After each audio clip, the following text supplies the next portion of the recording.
Degree सेल्सियसले अथवा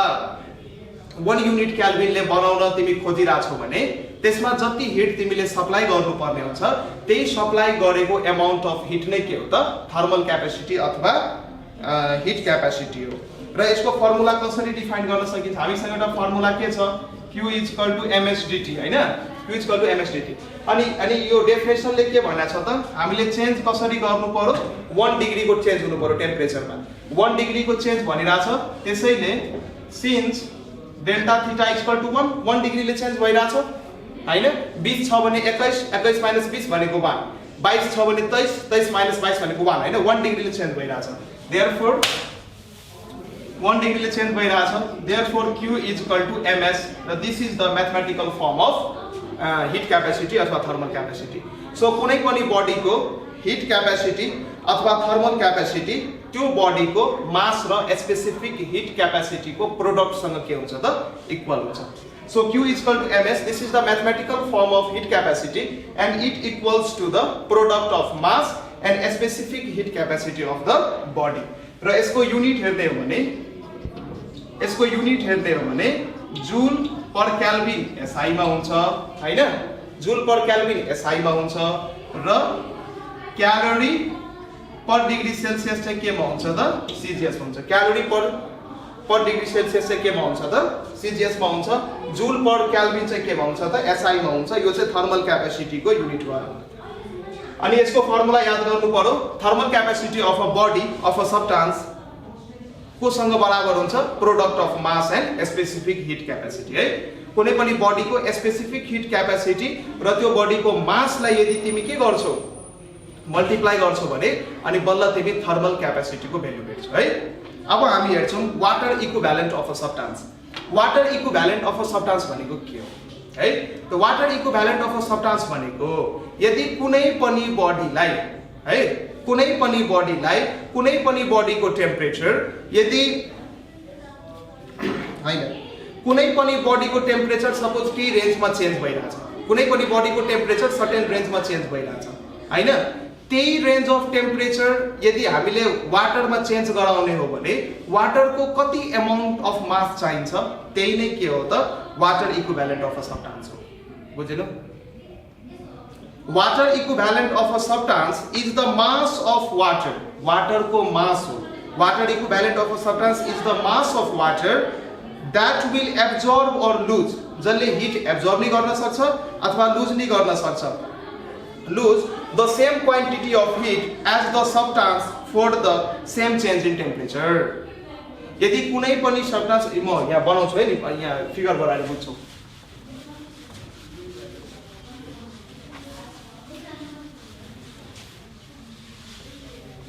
अब हामी हेर्छौं water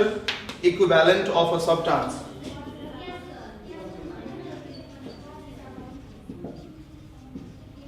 Water equivalent of a substance। यसको डेफिनेसन लेखिदिन्छु पहिला। It is the mass of water that will absorb, it is the mass of water that will absorb or lose the same quantity of heat as the substance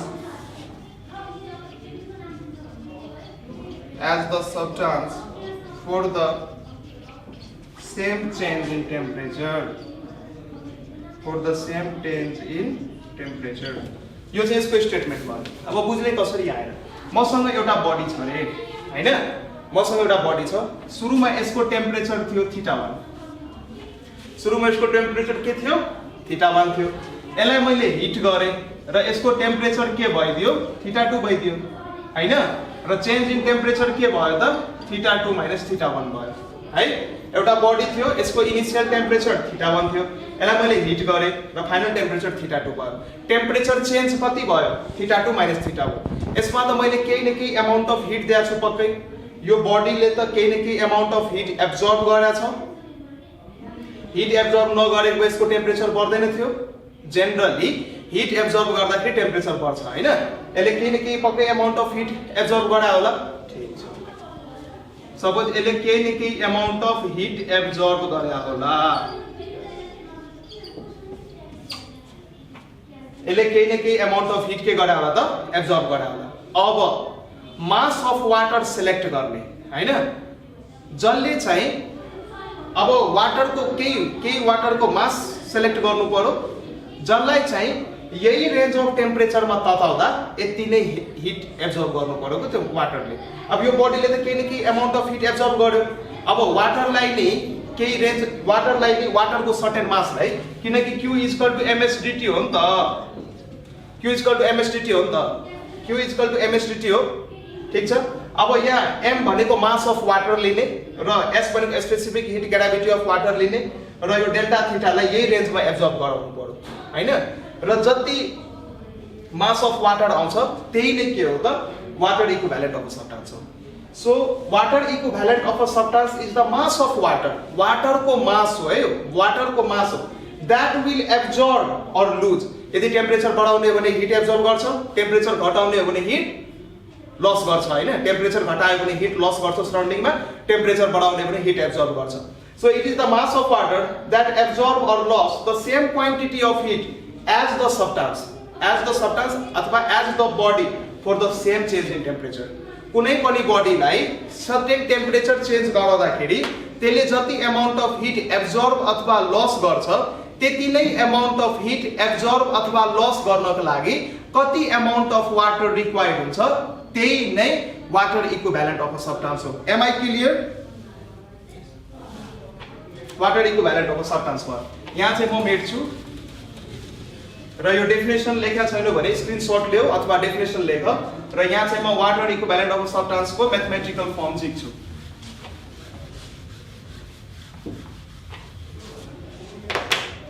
हामीसँग relation के छ अघिको formula Q equal to msdt मैले माने if W be the water equivalent of the substance then water को केसमा हामी के लेख्न सक्छौं Q र m भनेको मास अफ द बडी थियो मास अफ द सब्स्टेन्स थियो अब चाहिँ हामी चाहिँ W चाहिँ के ल्याछौं त वाटर इक्विभ्यालेन्ट ल्याछौं त्यसैले m को सट्टा चाहिँ यहाँ मैले W लेखे s को सट्टा चाहिँ वाटर को स्पेसिफिक हिट क्यापेसिटी लेख्नु पर्यो र डेल्टा थीटा के छ त चेन्ज सेम छ र यो दुईटैलाई इक्वल गर्न सकिन्छ किनकि सेम अमाउन्ट अफ हिट बडीले एब्जर्ब अथवा लस गरेछ बडीले जति अमाउन्ट अफ हिट एब्जर्ब गरेछ वाटरले नि त्यति नै गर्नु पर्यो कन्डिसन नै त्यही हो बडीले जति अमाउन्ट अफ हिट लस गरेछ वाटरले नि त्यति अमाउन्ट अफ हिट लस गर्नु पर्यो त्यसैले इक्वेसन 1 र इक्वेसन 2 लाई के गर्न सक्यो त इक्वल गर्न सक्यो so W into water equivalent of the substance into specific heat capacity of water into delta theta equal to ms delta theta delta theta cancel गर्न सकिन्छ र water equivalent of the substance के लेख्न सकिन्छ त m into s by sw so कुनै पनि बडीको कुनै पनि सब्स्टेन्सको यदि वाटर इक्विभ्यालेन्ट झिक्नु छ भने कसरी झिक्ने त त्यो सब्स्टेन्सको मास राख्नु पर्यो त्यो सब्स्टेन्सको स्पेसिफिक हिट क्यापेसिटीको भ्यालु राख्नु पर्यो डिभाइड केले गर्नु पर्यो स्पेसिफिक हिट क्यापेसिटी अफ वाटरले डिभाइड गर्दाखेरि त्यो सब्स्टेन्सको वाटर इक्विभ्यालेन्ट आउँछ है अब यहाँ चाहिँ एउटा ट्रिक छ ट्रिक के भन्नु यहाँ एउटा सानो कुरा छ यो पोइन्ट सार्नु म माथिको केही मेट्छु पार्ट यो चाहिँ सार्नु म यहाँ चाहिँ मेट्ने CGS सिस्टम अफ युनिट मा वाटर को स्पेसिफिक क्यापेसिटी कति हुन्छ in CGS system of unit water को स्पेसिफिक हिट क्यापेसिटी कति हुन्छ 1 calorie per gram per degree Celsius हुन्छ हो अब 1 को भ्यालु यहाँ राख्दाखेरि के आयो water equivalent equals to m into s आयो कि आएन यो SW को सट्टा मैले 1 राख्दाखेरि यो आयो कि आएन तर यो CGS सिस्टम अफ युनिट मा मात्रै भ्यालिड हुन्छ किनकि CGS सिस्टम अफ युनिट मा मात्रै वाटर को specific heat capacity 1 calorie per gram per degree Celsius हुने हो सो यो रिलेसन CGS मा मात्रै भ्यालिड हुन्छ र m र s भनेको के हो product of mass into specific heat capacity भनेको के हो थर्मल क्यापेसिटी हो यो m into s के हो थर्मल क्यापेसिटी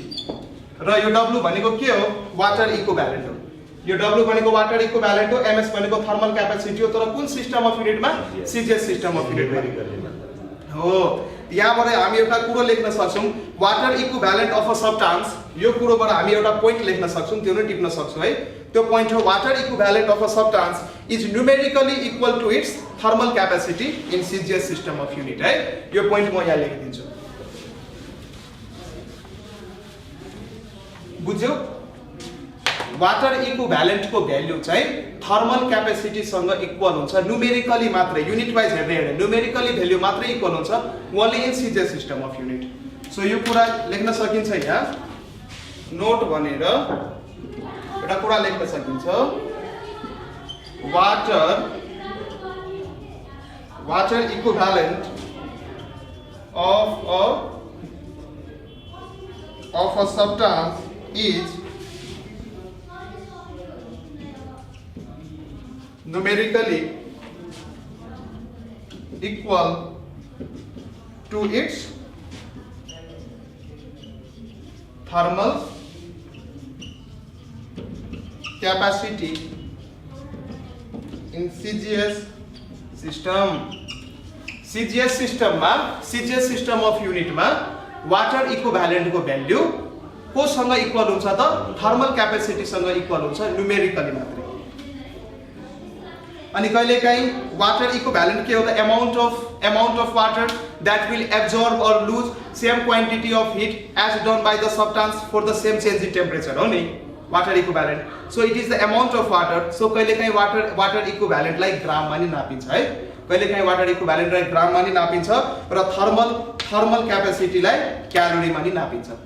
सो थर्मल क्यापेसिटीलाई क्यालोरीमा र वाटर इक्विभ्यालेन्टलाई ग्राममा किन वाटर इक्विभ्यालेन्ट के हो त अमाउन्ट अफ वाटर हो so it is measured in gram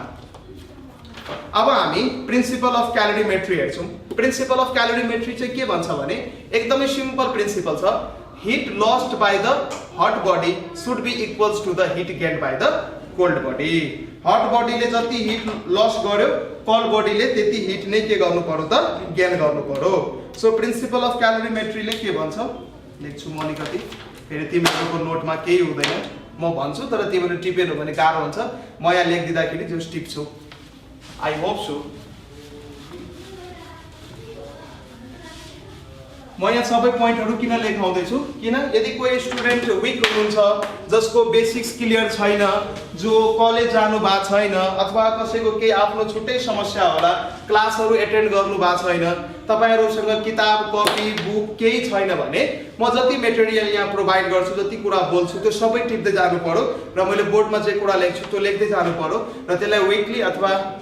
daily बेसिसमा revise गर्दै क्वेशन्सहरु प्र्याक्टिस गर्नुभयो भने तपाईलाई कसैको नि ट्युसन चाहिदैन त्यसैले सबै कुराहरु लेख्नु होला आफ्नो नोटलाई चाहिँ मेन्टेन गरेर राख्नु पर्यो अब हामी हेर्छौं प्रिन्सिपल अफ क्यालोरीमेट्री कुन प्रिन्सिपलमा काम गर्छ सिम्पल प्रिन्सिपल छ यसको यो रातोले मैले लेखे अब देखिरा छ कि छैन म कालोले लेख्छु प्रिन्सिपल अफ क्यालोरीमेट्री प्रिन्सिपल अफ क्यालोरीमेट्री ले के भन्छ भने heat lost should be equals to heat gain heat loss should be equals to heat gain यही हो क्यालोरीमेट्री को प्रिन्सिपल है कुनै पनि हट बडी लाई यदि मैले कोल्ड बडी को कन्ट्याक्ट मा ल्याउने हो भने हट बडी ले जति हिट लस गर्छ कोल्ड बडी ले त्यति नै हिट गेन गर्नु पर्यो र सराउन्डिङ मा हिट लस नहोस् भनेर अघि हामी क्यालोरीमेट्री को कन्स्ट्रक्सन हेरिसक्या हो क्यालोरीमेट्री को कन्स्ट्रक्सन मा के थियो क्यालोरीमेट्री लाई उलन क्लोथ ले र्याप गराएको थियो त्यसलाई उडन बक्स मा हालेको थियो किन सराउन्डिङ मा हिट लस नहोस् र हट बडी ले जति हिट दियो हट बडी ले जति हिट लस गर्यो गेन हैन हट बडी ले जति हिट लस गर्यो कोल्ड बडी ले त्यति अमाउन्ट अफ हिट नै के गर्नु पर्यो त गेन गर्नु पर्यो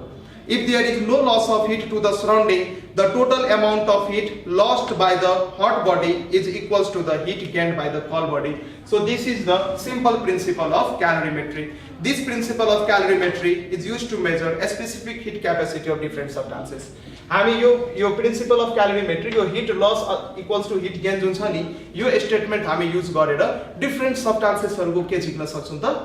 स्पेसिफिक हिट क्यापेसिटी झिक्न सक्छौं। कुनै पनि मेटेरियलको यदि तपाईहरुलाई कसैले सोध्यो एमसीक्यू मा अथवा कुनै भाइभामा, कुनै इन्टरभ्यूमा कुनै पनि मेटेरियलको स्पेसिफिक हिट क्यापेसिटी कसरी मेजर गर्ने त सोध्यो भने के गर्ने, by applying the principle of calorimetry we can find out the value of specific heat capacity of different substances। अब हामी how to determine the specific heat, अलिकति अब हामी यो अब म कस्तो कुरा थ्योरेटिकल कुरो पढाइरहेको छु, केही पनि कुरो नछुटोस्, सर्टमा सबैले रिभाइज गर्दै जानुपर्छ अनि हामी न्युमेरिकल नै हेर्छौं। अनि अब चाहिँ specific heat capacity of solid by the method of mixture, method of mixture use गरेर कुनै पनि सलिडको स्पेसिफिक हिट क्यापेसिटी कसरी डिटरमाइन गर्ने, त्यो चाहिँ अब हामी हेर्छौं। यो प्रिन्सिपल अफ क्यालोरीमेट्री थियो, heat loss equals to heat gain. अब हामी हेर्छौं determination of specific heat capacity of solid by the method of mixture.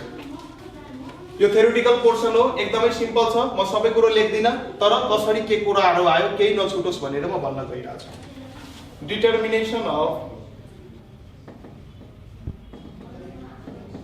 determination of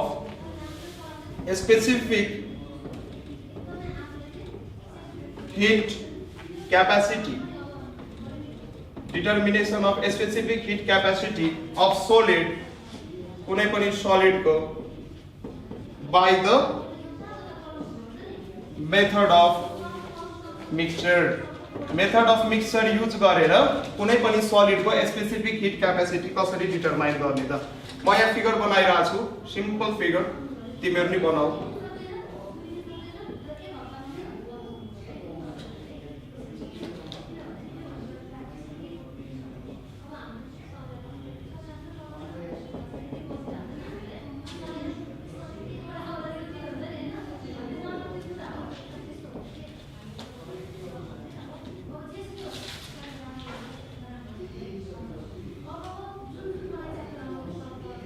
यो फिगर बनाउँदै गर्नु होला। यहाँ चाहिँ मैले एउटा दिए, यसलाई चाहिँ सुरुमा θ1 डिग्री सेल्सियसमा राखे, अनि अर्को फिगर चाहिँ यो भयो।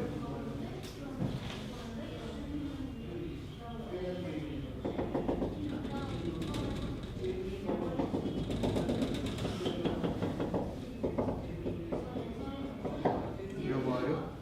अनि यसमा चाहिँ यहाँ लीड भयो, यो टेम्परेचर भयो। यो बुझ्नको लागि म बनाइरहेको छु, डायग्रामहरु तिमी बुकबाट हेर्न सक्छौ। यो म टेन्टेटिभ आइडिया दिनको लागि यो फिगरहरु बनाइरहेको छु। अनि यो चाहिँ θ2 डिग्री सेल्सियसमा भयो र यो एपारेटसको नाम हो RAGNAULTS, रेग्नॉल्ड्स एपारेटस। अब यो हाम्रो सानो कन्स्ट्रक्सन्स भयो। यहाँ थर्मोमिटर T1, यहाँ थर्मोमिटर T2। अब यहाँ हेर, हामीलाई सलिड को specific heat capacity find out गर्नु छ हैन, सलिड को स्पेसिफिक हिट क्यापेसिटी डिटरमाइन गर्नु छ